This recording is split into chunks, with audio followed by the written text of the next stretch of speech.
Bonjour les As, je m'appelle Mathieu Arcan, je suis cofondateur du Gamer Mentor, puis j'ai bien hâte de répondre à vos petites questions aujourd'hui.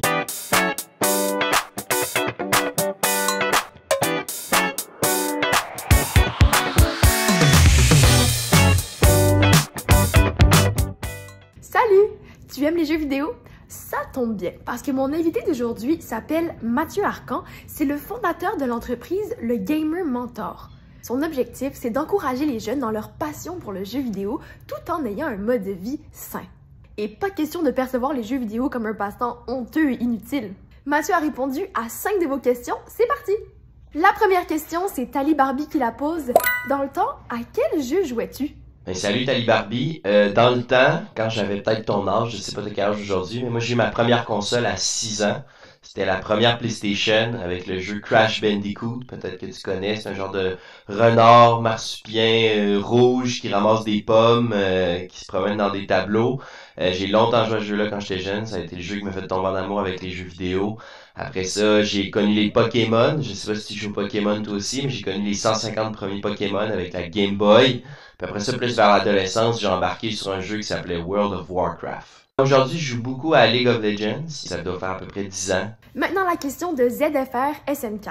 Quel est le côté négatif d'un jeu vidéo et quel est le côté positif?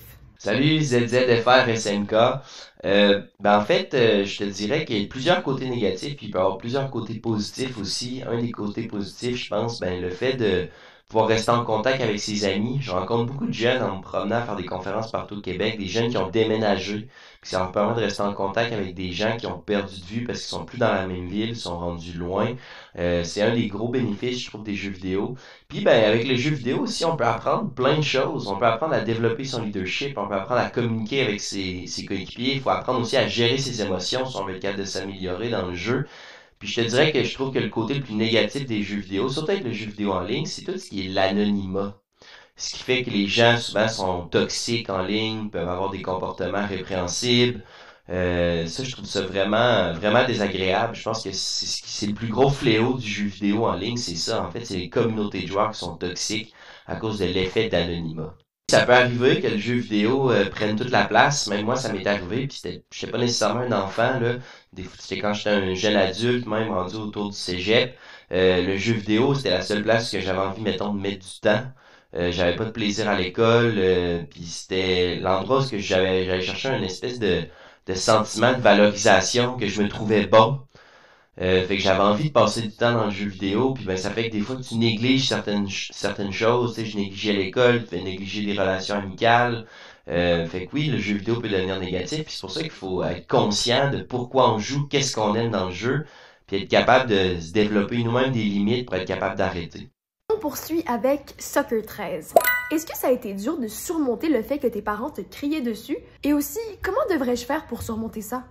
Salut Soccer 13. Oui, je te dirais que ça a été quand même difficile étant adolescent de surpasser ça. C'était incompris à la maison. Finalement, vers l'âge de 22-23 ans, à un moment donné, j'ai un peu challengé mes parents, là, sur une heure de souper. Je leur parlais que pour moi c'était important, puis je leur ai dit comment moi j'aurais aimé le vivre, ma passion pour le jeu, parce qu'ils m'encourageaient à tout faire, sauf ça, en fait.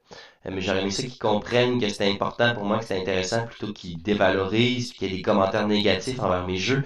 Puis si je peux te donner un truc, justement, mais ça serait d'avoir cette conversation-là avec tes parents. De leur dire que pour toi c'est important, puis t'aimerais ça qu'ils s'intéressent, qu'ils te posent des questions, puis qu'ils respectent ça. Que t'aimes les jeux vidéo. Parce que si, je sais pas, Soccer 13, je suppose que tu joues au soccer. Tu sais, tes parents, si tu fais un but au soccer, tes parents vont t'acclamer, ils vont appeler tes grands-parents, ils vont être fiers de toi. Mais si tu fais un top 1 à Fortnite à ton jeu vidéo, ben ils voudront pas que tu leur en parles. Alors que c'est un exploit en soi dans les deux cas que tu as réalisé. Tu sais, de leur faire comprendre, puis de leur faire voir les deux côtés de la médaille, puis que pour toi, ben c'est important, puis t'aimerais ça être supporté dans tout ce que tu entreprends, même si des fois ça fait pas nécessairement leur affaire. Maintenant, Iron Girl, moi ce que j'aime le moins dans certains jeux vidéo, c'est qu'après un bout de temps, on devient un zombie vivant. Aussi, je pense que ça incite les jeunes à être plus violents. Quelle est ton opinion sur ça? Salut Iron Girl, effectivement, faut faire attention. Oui, le jeu vidéo peut prendre beaucoup de place des fois, puis ça fait qu'on peut négliger certaines choses. Je sais pas si c'est ça que tu veux dire par zombie vivant, mais effectivement, il faut faire attention à ça. Il faut que justement le jeu vidéo soit dosé, soit équilibré. Puis pour ce qui est de la violence en lien avec le jeu, souvent le jeu ne rend pas violent. Ce qui va rendre violent, c'est le fait de vivre des échecs dans le jeu vidéo, peut-être de perdre plusieurs parties, le fait de pas être capable de passer un certain tableau, un certain niveau, ça devient frustrant. C'est un peu comme si tu faisais 5-6 fois le même examen de mathématiques, puis tu te plantais au même numéro à chaque fois, ça devient frustrant. Ben souvent, c'est là les gens vont exprimer leur frustration, puis souvent, ben, ça peut être de façon violente, hein, en donnant des coups sur les claviers, sur les bureaux, en lançant les manettes. Mais en tant que tel, c'est pas le jeu qui rend violent, c'est plus qu'est-ce qu'on va vivre à l'intérieur du jeu. Honnêtement, si justement quand vous jouez, vous commencez à sentir de la frustration, ça c'est un bon indicateur pour vous de me dire, oh, je vais prendre une petite pause. Je vais aller faire autre chose, je vais aller me changer d'air, je vais aller changer d'activité, puis je vais revenir un peu plus tard quand je vais être dans un meilleur état d'esprit pour jouer. C'est un peu comme quand on fait de l'étude ou quand on fait un examen, on va être dans le meilleur état d'esprit possible pour être capable de bien étudier. Ben, le jeu vidéo, c'est un peu la même chose. Il faut être dans le meilleur état d'esprit possible pour jouer. Puis ben, les parents, souvent, ça paraît niaiseux, mais c'est vos meilleurs alliés pour ça. Fait que si vous êtes capable de leur faire comprendre que pour vous, votre heure de jeu est importante, c'est parfait, puis qu'ils la respectent, mais aussi qu'ils viennent vous aider des fois à décrocher du jeu. Parce que vous savez, le jeu vidéo, il est fait pour qu'on joue, qu'on reste, qu'on joue longtemps.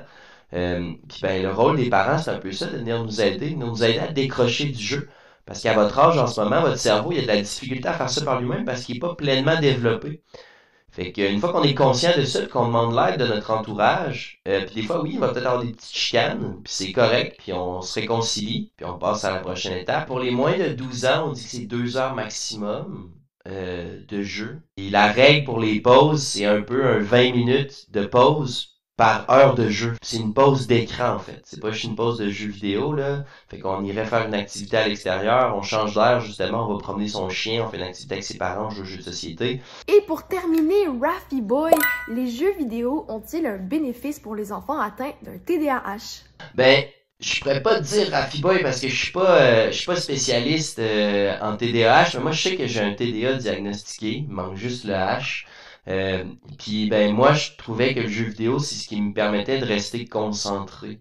J'avais beaucoup de facilité à rester concentré dans le jeu vidéo, fait que d'avoir des, tu sais oui les jeux vidéo on les connaît, mais avoir des jeux une façon éducative de transformer l'apprentissage grâce au jeu, ben ça peut aider des gens parce que ça peut permettre à certaines personnes de se concentrer. Quand je faisais mes tables de verbes quand j'étais jeune, ben on se lançait une balle. Fait que tu sais, juste d'ajouter un espèce d'élément qui est interactif, ben moi ça me permettait de me concentrer. Puis ben, avec le jeu vidéo, on est capable d'aller chercher ce genre de choses-là. Je sais pas s'il y a des jeux qui sont meilleurs que d'autres. Moi je pense que tout ça c'est très subjectif de notre personnalité, de qu'est-ce qu'on aime. Puis ça c'est quelque chose d'important. Souvent dans les jeux que vous aimez, c'est parce que c'est des choses qui vous stimulent. Si vous aimez un jeu comme Fortnite, puis vous aimez ça faire des top 1, c'est sûrement parce que vous êtes un jeune qui est compétitif. Fait que comment est-ce qu'on va trouver des activités complémentaires pour pas justement seulement faire de l'écran, mais ça peut être avec des activités sportives, tout ce qui est compétitif, des sports où il y a beaucoup d'adrénaline, comme du vélo de montagne, par exemple. Si on est un jeune qui préfère les jeux style RPG, où c'est des grandes cartes, des grands univers, puis on aime ça tout découvrir, ben ça se peut que des activités artistiques, ça nous parle plus, parce qu'on est plus curieux, on est moins dans la compétitivité.